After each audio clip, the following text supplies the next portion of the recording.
उन्होंने जो कुर्बानियाँ दी वो तो एक टाइम पीरियड के साथ साथ जो एक यंग यूथ है, जेन ज़ी है, वो भूलती जा रही है।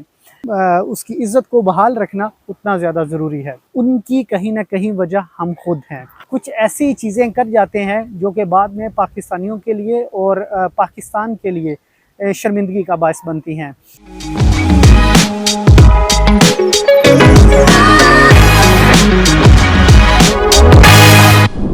अस्सलाम वालेकुम। आज 14 अगस्त 2024 है और अहलियाने पाकिस्तान को जश्न आज़ादी मुबारक हो। मैं इस वक्त पाकिस्तान में नहीं हूँ, मुल्क से बाहर हूँ, स्पेन में हूँ। So the thing is that कि जो एक सारी ज़िंदगी पाकिस्तान में गुजारी, जो मोहब्बत होती है आपके अंदर, एक खून की तरह जो एक हुब्बुल वतनी बह रही होती है, मुझे लगता है वो शायद मरते दम तक ज़िंदा रहती है। तो अगेन ओवरसीज़ पाकिस्तानी होने के नाते मैं अगेन पाकिस्तान में वो जोश व खरोश से 14 अगस्त मनाने से फ़िलहाल कासर हूँ। लेकिन इसके साथ साथ जो चीज़ें एज़ अ ओवरसीज़ पाकिस्तानी मैंने फ़ील की हैं, मैंने नोट डाउन की हैं, तो वो मैं आज इस बड़े खूबसूरत दिन के मौके पे मैं चाहता हूँ कि मैं अपने पाकिस्तानी भाइयों के साथ शेयर कर सकूँ। अगेन 14 अगस्त 1947 को ये पाकिस्तान हमारा मार्ज़ वजूद में आया।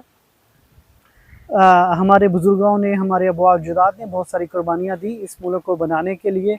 अगेन उसके साथ साथ उन्होंने जो कुर्बानियाँ दी वो तो एक टाइम पीरियड के साथ साथ जो एक यंग यूथ है, जेन ज़ी है, वो भूलती जा रही है। मुझे लगता है कि मुल्क बनाना जितना ज़रूरी था, उसके साथ साथ उसकी इज़्ज़त और उसकी तकरीम को उतना ही बेहतर अंदाज़ में कायम करना और उसकी इज़्ज़त को बहाल रखना उतना ज़्यादा ज़रूरी है, शायद उससे भी ज़्यादा ज़रूरी है। आज हम देखते हैं कि हमारे पाकिस्तानी पासपोर्ट की जो रैंकिंग है, उसका लेवल क्या है, उसकी रैंकिंग क्या है।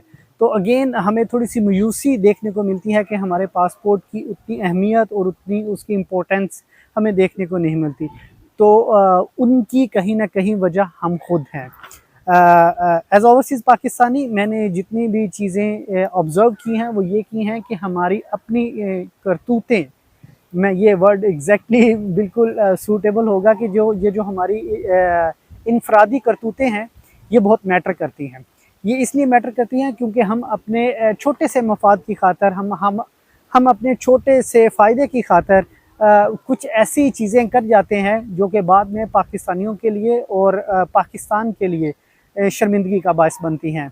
बहुत सारी ऐसी चीज़ें हैं, बहुत सारे पाकिस्तानी बाहर आके, जिस तरह रिसेंटली यूएई ने और सऊदी अरेबिया ने ऐलान आपको कहा है कि प्लीज़ भाईजान आप हमें बैगर्स भेजना बंद करें, क्योंकि पाकिस्तानी यहाँ से चले तो जाते हैं, अगेन वहाँ पे जाके जो इनकी अगेन करतूतें होती हैं वो काफ़ी एम्बैरस करती हैं।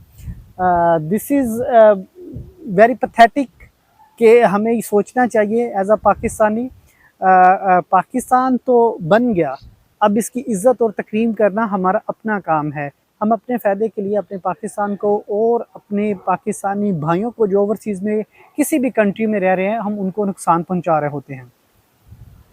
अगेन बात करें तो बहुत सारी ऐसी बातें हैं, जिनमें से एक बात ये भी है कि बहुत सारी ऐसी कंट्रीज़ हैं जहाँ पे उन्होंने ग्रीन पासपोर्ट को बैन किया हुआ है।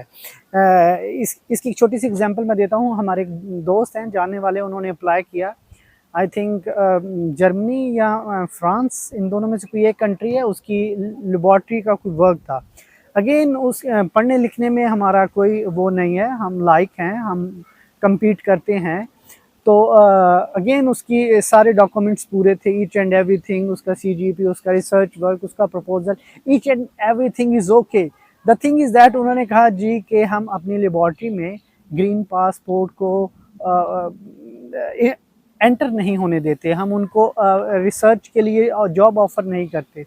अगेन उसकी वजह कहीं ना कहीं मुझे यही सामने आती है कि हम अपनी लॉयल्टी नहीं दिखाते, जिसकी वजह से हमें बहुत सारी ऐसी पोस्टें होती हैं जहाँ पे हमें हाथ धोना पड़ता है या हमें नाकामी का सामना करना पड़ता है। तो बीइंग अ पाकिस्तानी हमें ये ज़रूर सोचना चाहिए कि हम चूँकि हम जब भी बाहर निकलते हैं, बाहर निकलें पाकिस्तान से बाहर, तो जो भी हो, जो भी करें या जिसके साथ जहाँ भी हों, हम अपने पाकिस्तान को अगेन रिप्रेजेंट कर रहे होते हैं। तो बीइंग अ रिप्रेजेंटेटिव पाकिस्तान, सो हमें चाहिए कि हमें एक पॉजिटिव और एक मुस्बत इमेज छोड़ना चाहिए, जो कि आपके पाकिस्तान के पासपोर्ट के लिए अगेन बहुत ज़्यादा अच्छा है, और ओवरसीज़ पाकिस्तानी हैं उनके लिए उनकी इमेज ज़्यादा अच्छी होगी। अगेन इस खुशी के मौका पे हमारे जो हीरोज़ हैं उनको नहीं भूलना चाहिए, चाहे वो हमारे हीरोज़ जो शहीद हुए हैं इस बहुत बड़ी वॉर में, या इस पाकिस्तान को बनाने में, या इस पाकिस्तान की सस्टेनेबिलिटी में जितने भी शोहदा हुए हैं उनको सलाम।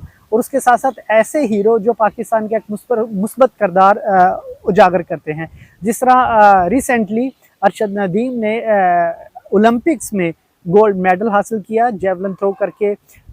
ओलंपिक की हिस्ट्री में 92.97 की जो थ्रो थी वो हिस्टोरिकल थी, वो एक रिकॉर्ड था जो कि कायम किया गया। सेकंड बेस्ट भी रिकॉर्ड हमारे पास ही है, वो 91 मीटर का था। अगेन वेरी गुड, बहुत अच्छा काम किया। इससे पूरी दुनिया में एक सॉफ्ट इमेज गया है कि पाकिस्तान के जो प्लेयर्स हैं, बहुत सारे प्लेयर्स तो अगेन इस खुशी के मौके पे मुझे बात नहीं करनी चाहिए, बहुत सारे प्लेयर्स तो वहाँ पे जाके 9-2-11 हो जाते हैं। उनको नहीं उनको लॉन्ग टर्म नहीं खेलना होता, उनको लॉन्ग टर्म पाकिस्तान को रिप्रेजेंट नहीं करना होता, तो वो 9-2-11 हो जाते हैं। इस तरह हमारे बहुत सारे जो कैबिन क्रू है, जो एयर होस्टेस हैं, वो 9-2-11 हो जाती हैं। अगेन जिस कंट्री में आप 9-2-11 होते हैं तो वो अगेन आपको एक चेक लिस्ट, एक ब्लैक लिस्ट में आपको इंक्लूड करते हैं, तो इससे भी आपके जो पासपोर्ट है उस पर बहुत ज़्यादा इफ़ेक्ट पड़ता है।